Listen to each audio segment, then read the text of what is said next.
Information discussed in this podcast may be sensitive in nature to some listeners. Listener discretion is advised.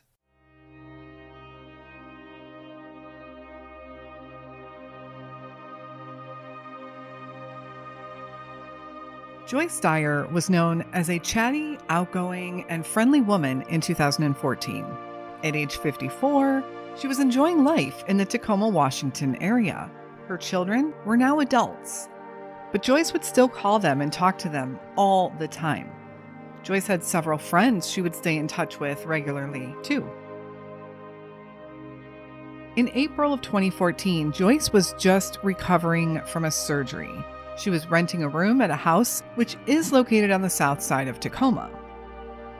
On April 4th, a friend of Joyce's came over to her house.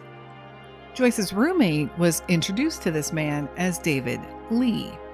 He wouldn't stay long at the house, however, and he and Joyce would soon leave together. She didn't take anything with her. And Joyce Dyer hasn't been seen or heard from since. Where is Joyce Michelle Dyer?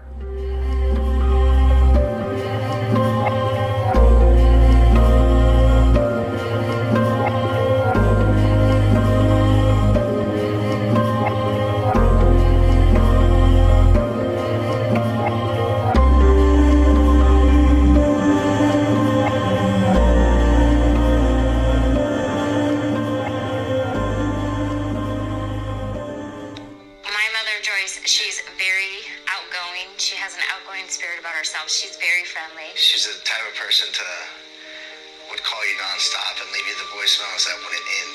Jeremy Dyer and his sister Melissa have spent the last year worrying about what happened to their mother. Joyce Dyer was renting a room on 40th Avenue East in unincorporated Pierce County when she disappeared. Jeremy remembers their final conversation. She's like, oh, I'm tired. And I was like, okay. She's like, I love you. And I said, I love you. Bye. And I was like the last person of our family to ever speak to her.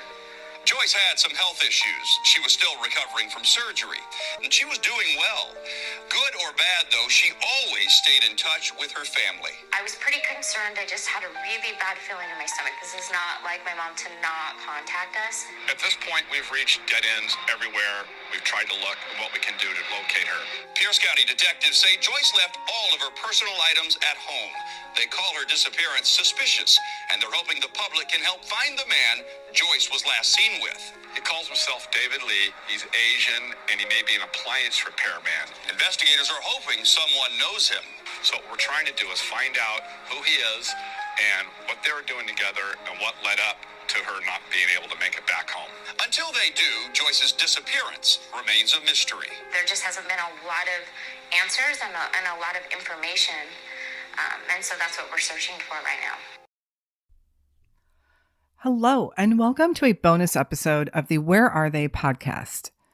These bonus episodes are shorter, but they give us an opportunity to share cases with very little information, very little. But these people still deserve to have their stories told. They need to be found. Joyce Dyer was born on August 18th, 1959. Of course, we don't know much about her life growing up and even anything really before 2014, but I do know that she had some addiction issues early on. But Joyce was clean and sober at the time of her disappearance, although I'm not sure how long it had been. She did have at least 2 children, Jeremy and Melissa, who you heard from in that little news clip interview from News Channel Fox 13 in Washington. Both Jeremy and Melissa described their mom as outgoing, friendly, chatty, and fun. It would be hard to imagine someone like Joyce having any kind of enemies. In April of 2014, Joyce was living in a house, renting a room. The house was located on the south side of Tacoma, specifically Frederickson Township. We'll dig into that area shortly. On April 4th, a friend of Joyce's came over to the house. This man was introduced to Joyce's roommate as David Lee, and then Joyce and David would leave the house together.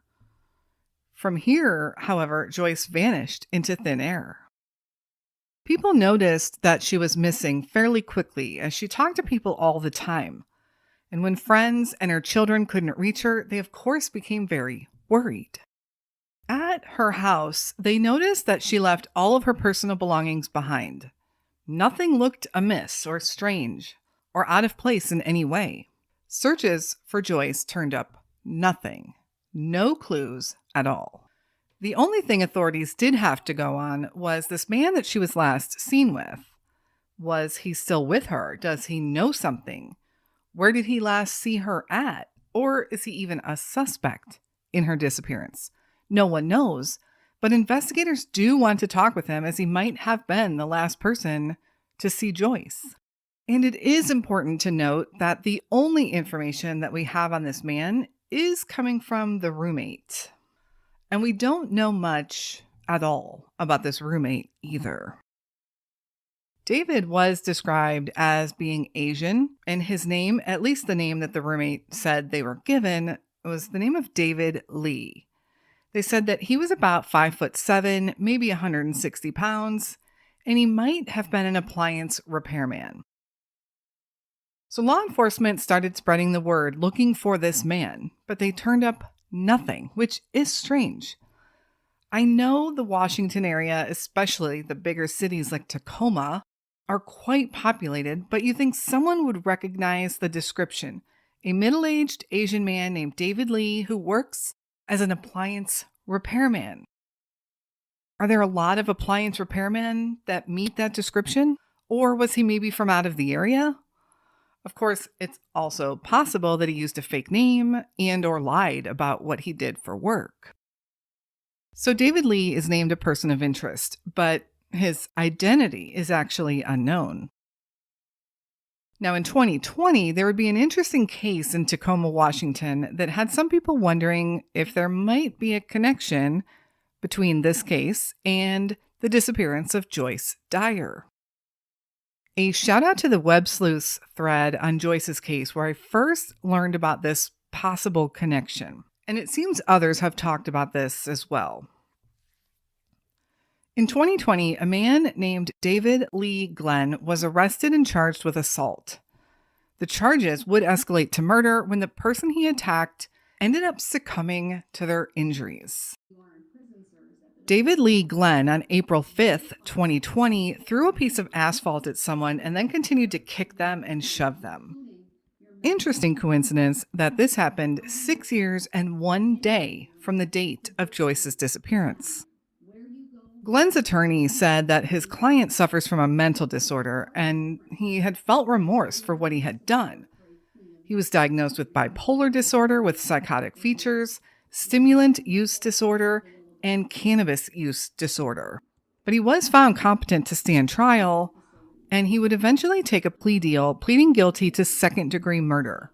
David Lee Glenn was sentenced to 15 years in prison. Now, there's nothing to state that this David Lee Glenn is connected to our mysterious David Lee. Law enforcement has never confirmed anything or said anything about this case being related. It could simply be a situation of a similar name. Now, let's take a look at the area of South Tacoma and Frederickson. The city's population is around 220,000. Frederickson, Washington, is located on the south side of the city. Frederickson has a population of around 25,000 residents. Joyce was last seen leaving her home in Frederickson, specifically on 40th Avenue East. This street is completely residential by looking at Google Maps. There is what looks to be thicker woods on one side of the street with at least a 6-foot privacy fence going around it. One of the big questions I have about her leaving this house is, how did she leave? Did Joyce and Miss David leave on foot, or did they get in a car? I think if they had been walking, more people might have come forward with sightings of them. Certainly more people would have seen them. There are some patches of woods around the town and some rural areas, some farms actually not too far away from Frederickson. But nothing really stands out in the area. And not knowing if she had left in a car makes it really difficult to know which areas to kind of zero in on. Did Joyce leave on her own? Did she maybe meet with foul play? Or perhaps she had an accident?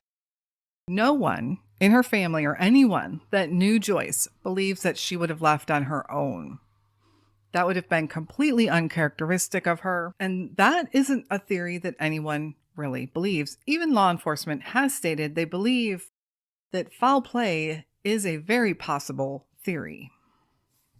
Joyce Dyer is described as a Caucasian woman, about 5 foot 2 inches tall, and weighing around 150 pounds when she was last seen on April 4th, 2014.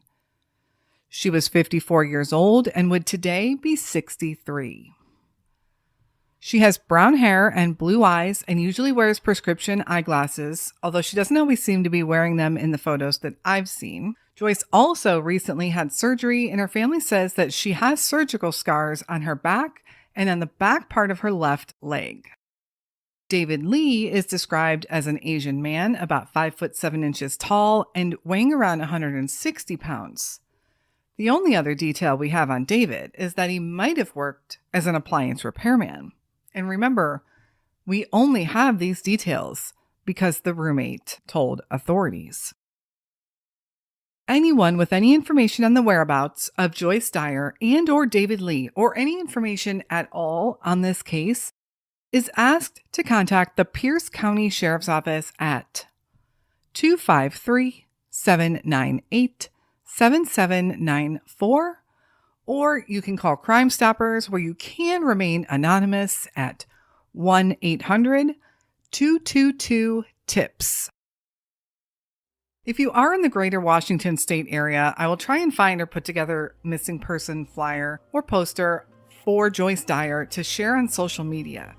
Joyce has been missing for 8 years now, way too long for her children to go without having any answers on what happened to their mother. Thank you all for listening to Joyce's story today. We will be back again very soon with another Unsolved Missing Persons episode. And until then, stay safe and hug your loved ones.